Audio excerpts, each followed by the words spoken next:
mungkin saya sering mengunjing Bu ya. Apakah pahala saya itu akan diambil oleh orang yang saya gunjingi? Sering menggunjing? Iya Bu ya. Baik-baik, enggak apa-apa. Ini insaf itu sama hal dia. Terus. Itu.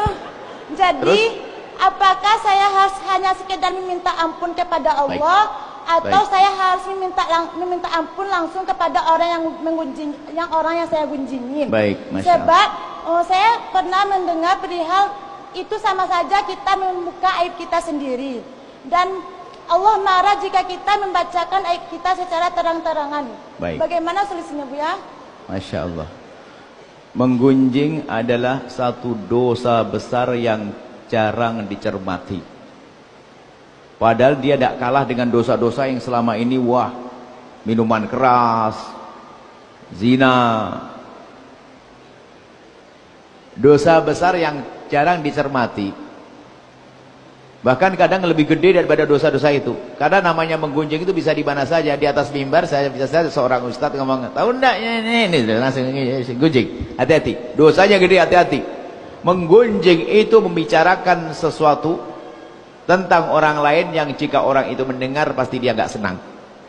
Termasuk bicarakan tentang aib, kejelekan seseorang. Hati-hati, jangan berani-berani membicarakan aibnya seseorang, maka Allah akan bongkar aib Anda. Hati-hati. Kalau ada orang curhat kepada Anda tentang, mohon maaf, dia kepleset minuman keras atau zina, Anda saja yang dikasih tahu, jangan kasih tahu orang lain. Hati-hati. Kalau Anda membuka kepada istri Anda, Allah akan bongkar aib Anda. Hati-hati. Ini adalah bab ilmu, nanti pertemuan yang lain.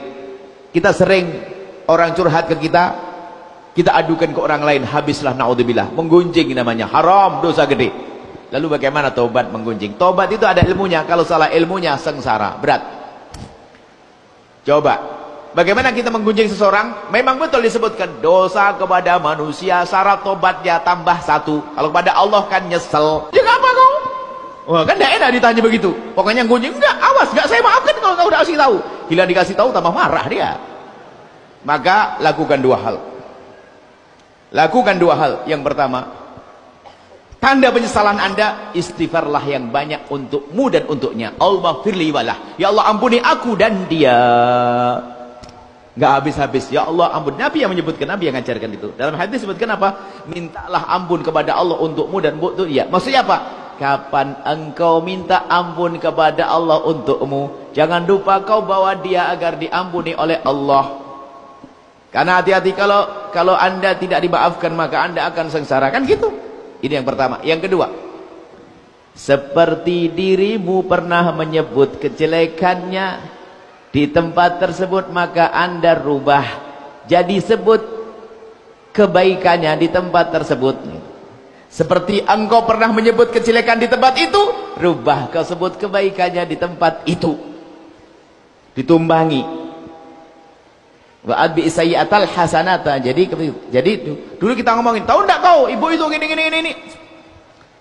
Sudah kita tutup. Bu, Masya Allah, ingat enggak? Ibu, tahu enggak tetangga sebelah? Masya Allah, dia itu rajin bantu masjid dan sebagainya.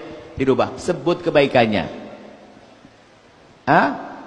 Dan jangan serta-merta minta maaf langsung terus terang, tidak dianjurkan juga, nanti tambah sakit hati dia.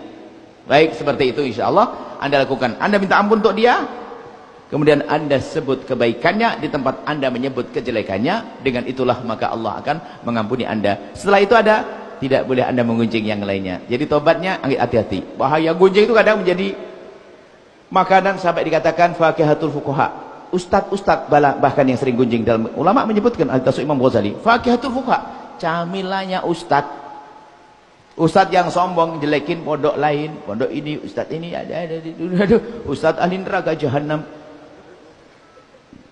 Jangan boleh gunjing. Makasih. Makanya pembahasan kita pada hari ini di pungkasan tadi kami sampaikan, banyak doain saja deh agar kita tidak ngomongin kejelekan seorang. Selesai insyaallah.